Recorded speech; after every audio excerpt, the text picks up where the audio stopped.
Right, so you want to start reselling in 2026, you've probably watched about 40 videos already where somebody shows you their Lambo and then tells you to buy their course.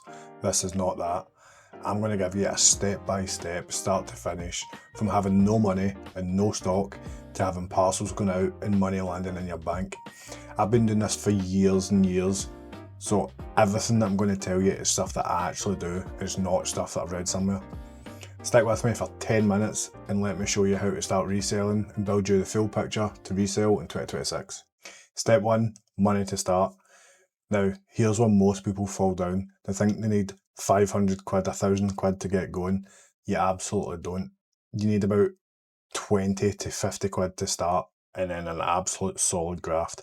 After that, everything else is easy. The fastest way to get capital quick is sell the stuff that you have in your house. Go through your wardrobe, go through your loft, that drawer with all the cables in it, the trainers that you've worn twice and not worn again, the Xbox games, the old phones. Old phones are an absolute goldmine. People forget about them. Everyone's sitting in one or two, they're sat in that drawer that no one talks about. 300 quid worth of stuff that's just sat there that you would never know if you got rid of it. And I'm telling you now, this is the best possible way to learn. Because you're not getting money, you're getting the skills you need on these different platforms to be able to start making consistent sales yourself. You're learning how to list, how to photograph, how to post your item, how to talk to the buyers, and how to get reviews. That's the key foundations to get started.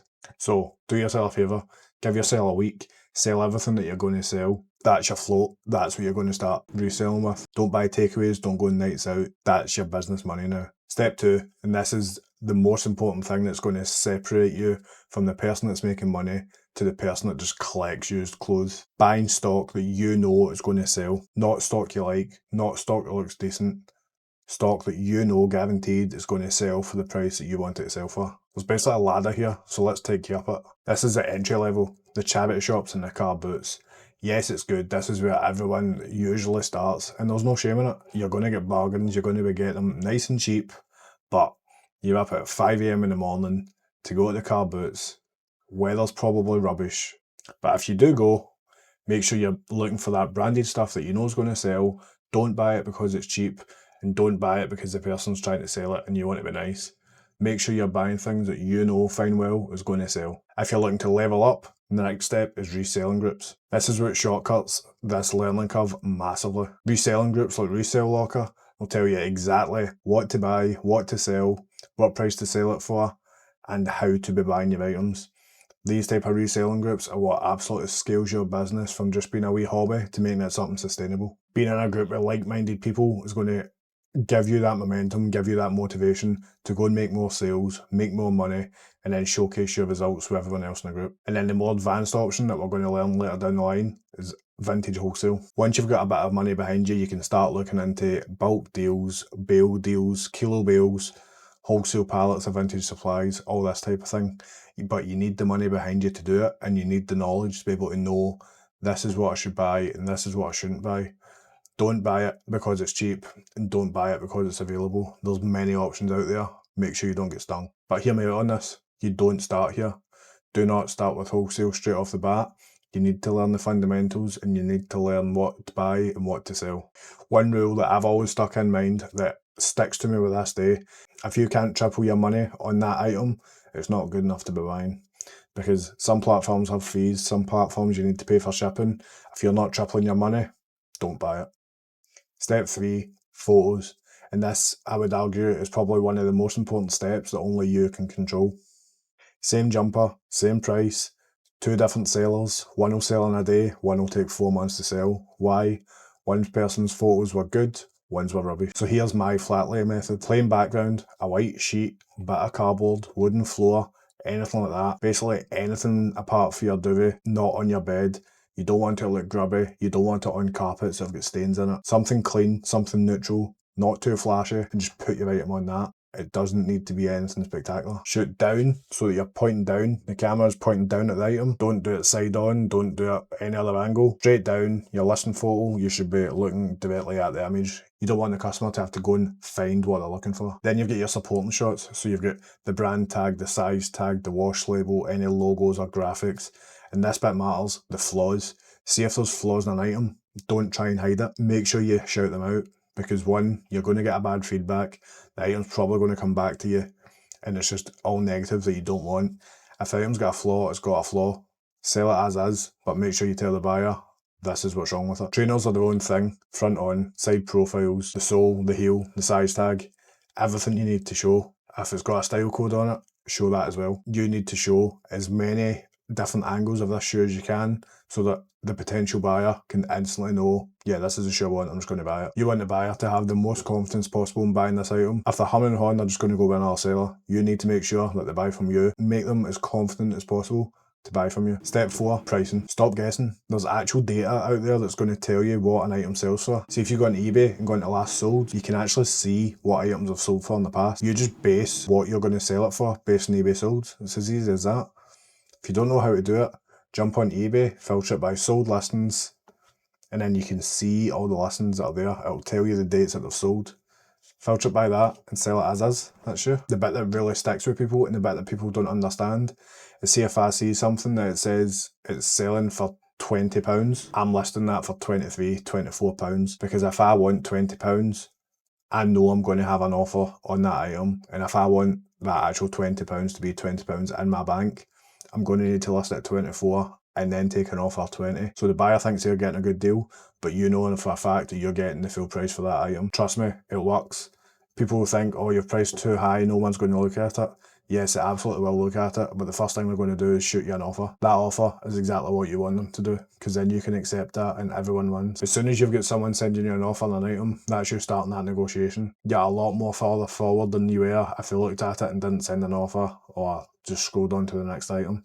So sending offers is a good thing, which leads me on to step 5, offers and talking to buyers. Speed wins no matter what. The quicker you can reply with a comment or a question, the more confidence that buyer's going to have and most likely choose you to sell the item to them. So for instance, measurements. If you've got measurements not in the listing and someone asks you for a measurement, like a pit to pit of a length, you need to be right on that and give them that straight away. If you can do that, that's going to encourage them more, because they're still on the app, they're still on the platform, they're still actively shopping.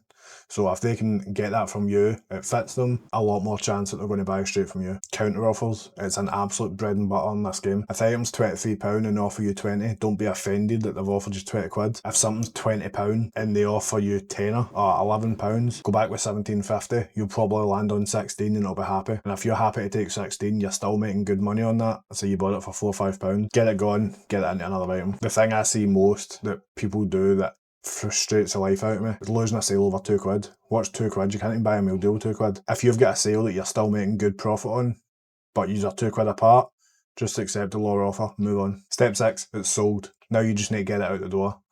Same day if possible, if not the next day. As soon as that item sells, you're looking to get that out as soon as possible.